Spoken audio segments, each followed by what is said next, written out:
morning, students. How are you doing? I hope you are doing great. Anyhow, welcome to the last lesson of this week 3 of lesson 4. In previous class, we discussed about a bacterial disease, typhoid fever and diarrhea. The causative agent of typhoid fever is Salmonella typhi or typhoid bacillus, and the causative agent of diarrhea is the range of microbes of bacterial, viral and protozoal. If it is bacterial, Escherichia coli, viral rotavirus, and the protozoan Giardia and amoeba. The transmissions of typhoid fever is the contact with polluted water and food. Again, the transmissions of diarrhea is transmitted by eating contaminants of food and drinking contaminant water. We can control typhoid fever or prevent typhoid fever by purifying water, and the safe disposal of sewage by using effective antibiotic treatment. And also diarrhea is prevented by big toilet, a lot of hand washing, and drinking packed water, and also washing hands after the use of toilets and before preparing or eating the food. This is all are about lessons of yesterday. Today, in this lesson, we are going to discuss about another disease. Still, we are discussing about parasitic disease, bacterial disease, but today's lesson is protozoal disease, so-called malaria. The effect of malaria we are going to discuss. Objectives: by the end of this section, the students will be able to list protozoan disease, identify the causative agent of protozoan disease, explain the effect of malaria, name the transmission, symptom, and the control method of malarial infection. Let's discuss about vector or protozoan disease. At the beginning, vectors are organisms that can transmit a disease-forming microorganisms from one host to another. Malaria is caused due to a vector known as female Anopheles mosquito, which carries malarial parasite. Malaria is caused by a single-celled parasite called Plasmodium, which has a very complicated life cycle because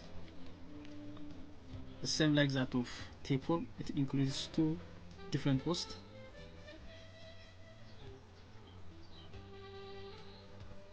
It spends a part of this life cycle in mosquitoes, part of mouse in the human body, and in the human body.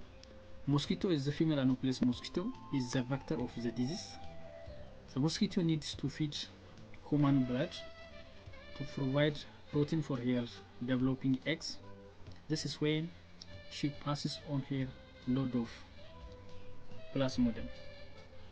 If the mosquito feeds a blood from someone infected with malaria, the Plasmodium remains in her mouth part. When the mosquito feeds, she passes on her saliva, which contains anticoagulant, into the blood, which stops the blood from clotting and blocking up her delicate mouth part. So, the next time she feeds the Plasmodium, pass into the blood of the victim along with her saliva. This means someone else is infected with malaria. The parasites travel around the body in the circulatory system and affect the liver and mainly damage the red blood cells. The symptoms include fever or headache, cheap or wintry, and night sweats or heavy sweats, which makes them feel exhausted.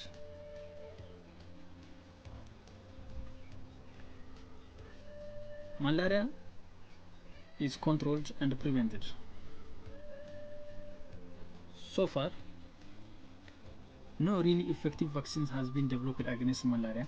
As a result, methods of controlling malaria must involve controlling the Anopheles mosquito by using the following ways.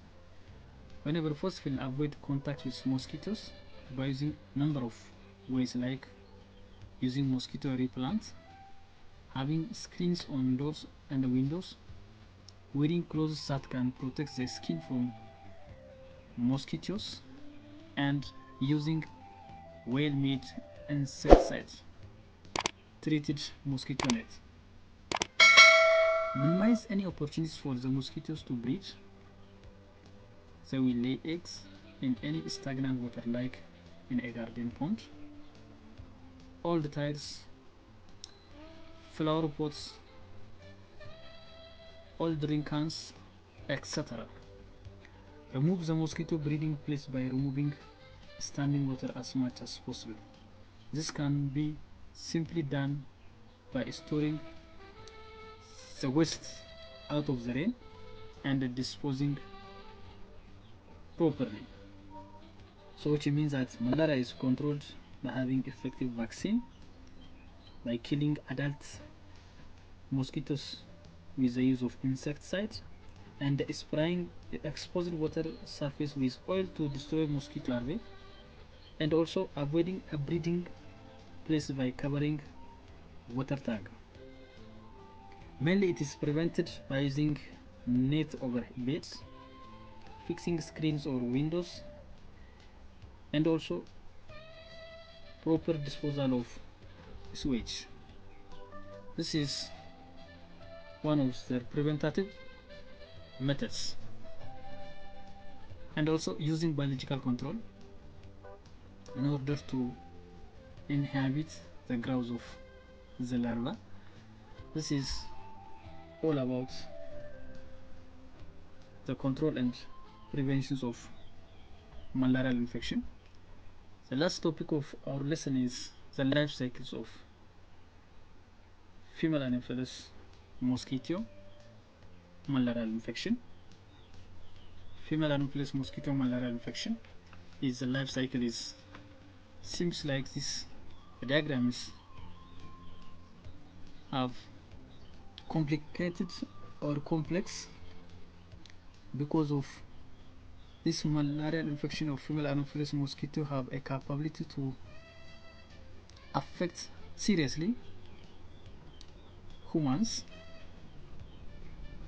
when the female Anopheles mosquito sucks a blood from an infected person.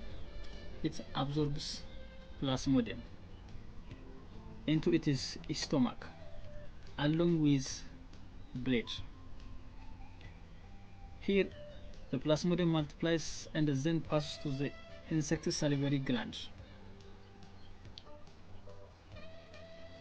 When the insect bites a healthy person, some parasites enter the woman blood through the skin and travel to liver, where they develop for about 8 days.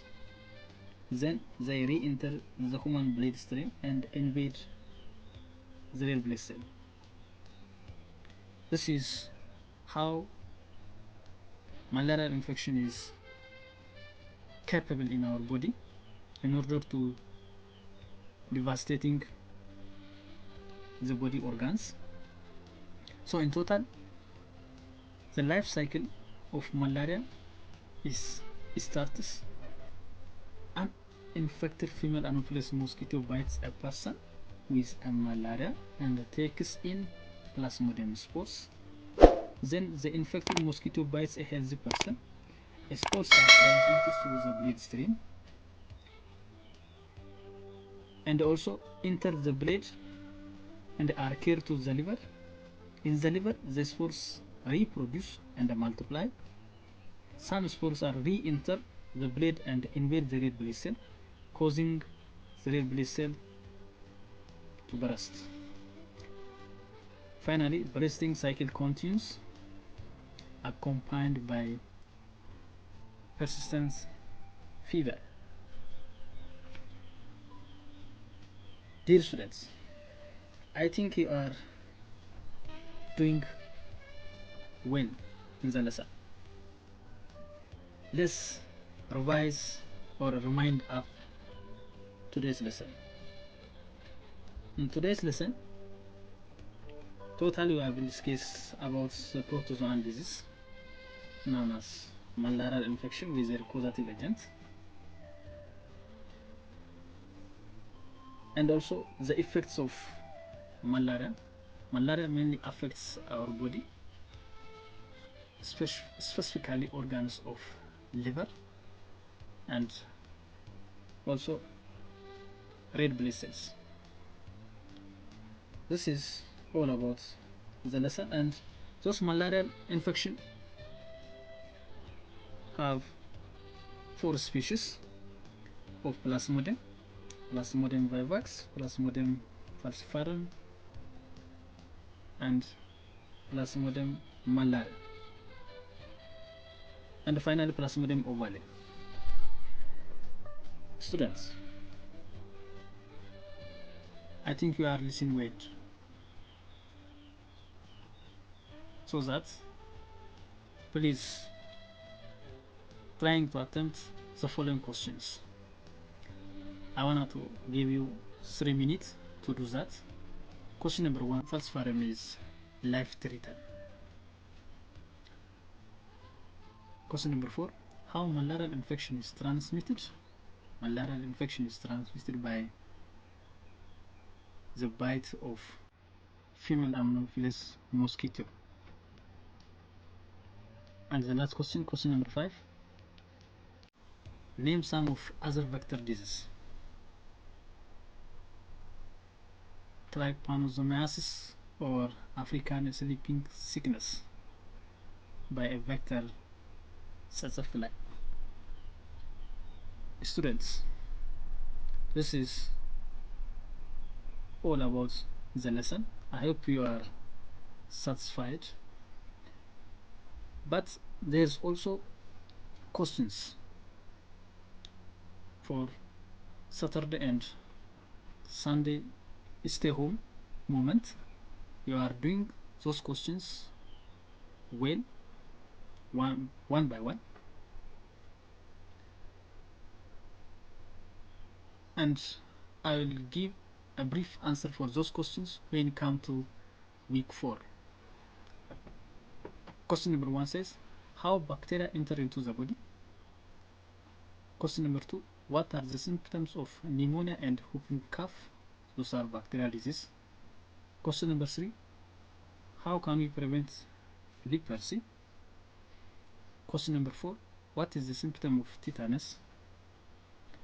Question number 5, name the causative agents of diphtheria, leprosy, pneumonia, whooping cough, and lockjaw or tetanus. Question number 6, list the disease of blood circulation.